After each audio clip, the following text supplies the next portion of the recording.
Muy buenos días. Muchas gracias por estar con nosotros en el estudio de la lección.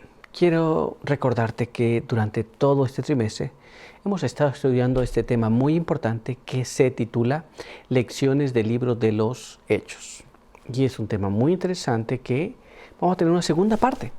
Pero en esta semana que ya comenzamos, estamos hablando de este asunto también importante, la verdad de Dios reivindicada.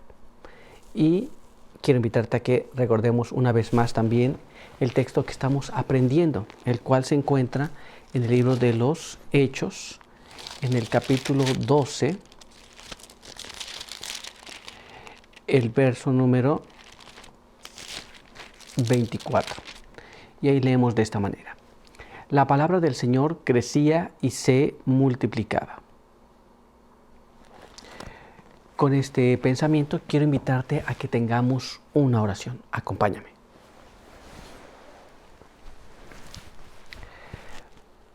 Padre eterno que está en los cielos, santo y bendito sea su nombre. Una vez más estamos delante de su presencia en esta mañana para agradecerle por la noche transcurrida, por el descanso que nos dio y queremos pedir que su bendición nos pueda acompañar. Pedimos que nos guarde de todo mal, nos pueda bendecir con su palabra y durante este estudio su buen espíritu pueda impresionar nuestras mentes y nuestros corazones. Quede con nosotros aquí, bendiga a aquellos que nos escuchan y nos ven también, en el nombre de Jesús. Amén. Muy bien, pues vamos a continuar con ese estudio para el día de hoy.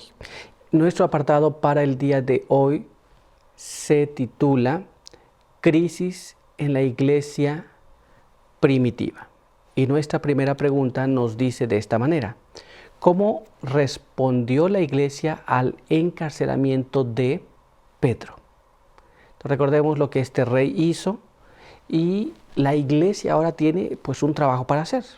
Ahora la pregunta es, ¿cómo responde la iglesia? Ahora, recuerden, Pedro fue encarcelado, la intención del rey era sacarlo después de la Pascua, pero ¿qué responde la iglesia? Es lo que vamos a leer en la palabra de Dios. Leamos lo que está escrito aquí en el libro de los Hechos, capítulo 12, y ahí vamos a leer el verso número 5. Leamos cómo nos dice allí. Así, Pedro era guardado en la cárcel, pero la iglesia oraba sin cesar a Dios por él. Así que veo una respuesta de la iglesia. Mientras que Pedro estaba en la cárcel, recuerdo que fue encarcelado, la iglesia oraba sin cesar. Estaba constantemente en oración por causa de Pedro, porque estaba en la cárcel. Muy bien. Esa fue la reacción, esa fue la respuesta de la iglesia. No fue hacer una pelea contra el rey, una pelea contra las autoridades, no, ni contra los judíos. Él fue y se puso de rodillas delante de Dios. Oraban por Pedro. Muy bien. Pero veamos qué más. Vamos a ver lo que está escrito ahora en este siguiente párrafo. La muerte de Jacobo causó gran pesar y consternación entre los creyentes. Cuando Pedro también fue encarcelado, toda la iglesia se puso a orar y a ayunar. Muy bien. Entonces ya sabemos que lo que había pasado con Jacobo, pero ahora está Pedro también en la cárcel.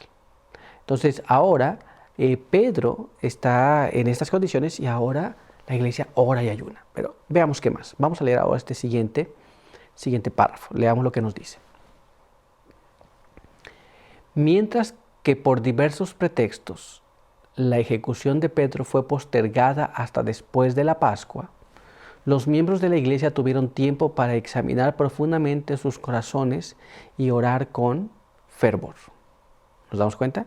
Entonces aquí vemos una iglesia que ora por aquel, pero también examina sus propias vidas. ¿Vemos? Y esto trae como consecuencia, bueno, pues un escudriñamiento del corazón. ¿Nos damos cuenta? Pero veamos qué más. Leamos ahora este siguiente párrafo.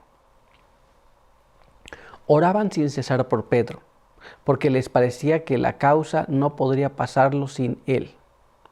Se daban, la palabra del Señor crecía y se multiplicaban. La verdad de Dios reivindicada cuenta de que había llegado a un punto que sin la ayuda especial de Dios, la iglesia de Cristo sería destruida.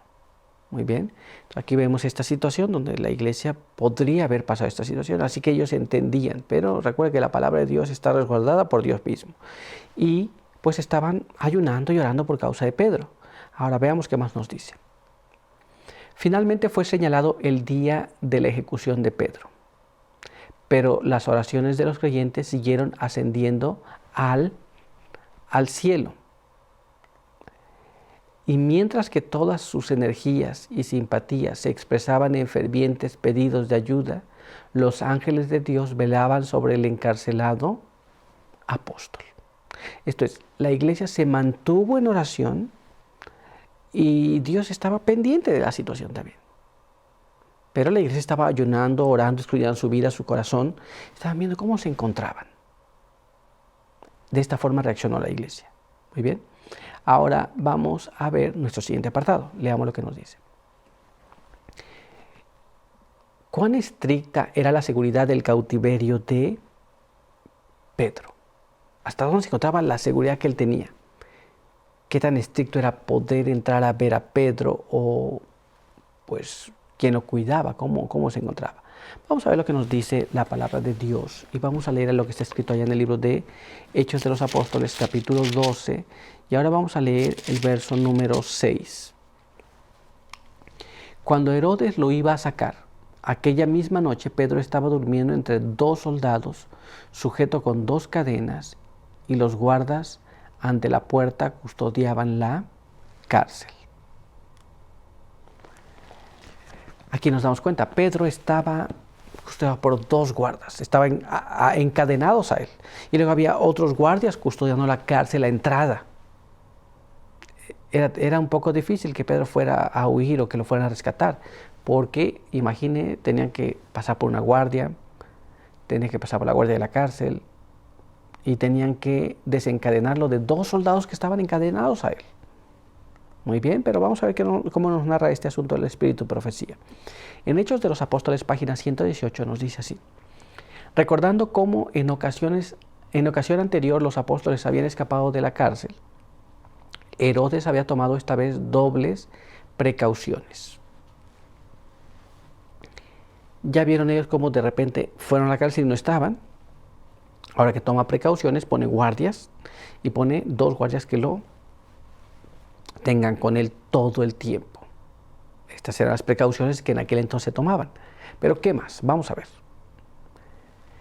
Para evitar toda posibilidad de que se lo libertase, se había puesto a Pedro bajo la custodia de 16 soldados que en diversas guardias cuidaban de él de día y noche.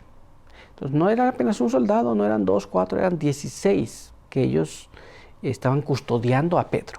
Muy bien, pero veamos qué más. Manteniendo las puertas cerradas con toda seguridad y delante de ellas una fuerte guardia, se había eliminado toda oportunidad de escapar por medios humanos. Entonces aquí tenemos cómo es que se montó esta guardia y humanamente no había forma de pasar y sacar a Pedro allí sin que nadie lo notase.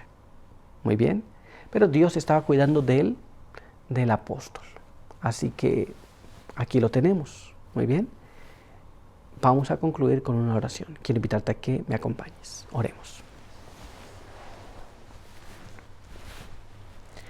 Padre eterno que está en los cielos, estamos delante de su presencia muy agradecidos por permitirnos leer su palabra para que podamos aprender su voluntad. Ayúdenos para que podamos nosotros atesorarla, tener la confianza que en aquel entonces la iglesia tuvo y si es necesario también nosotros estemos listos para reaccionar ante cualquier situación. Que podamos también orar y ayunar de tal forma que Dios pueda manifestarse en nuestras vidas y en la vida de aquellos que están en más necesidad. Guárdenos ahora, bendíganos en todo y denos su buen espíritu para este día. En el nombre de Jesús pedimos todo y lo agradecemos. Amén. Muy bien, pues muchas gracias por estar con nosotros. Recuerda que te esperamos aquí el día de mañana. Por hoy, que Dios te bendiga.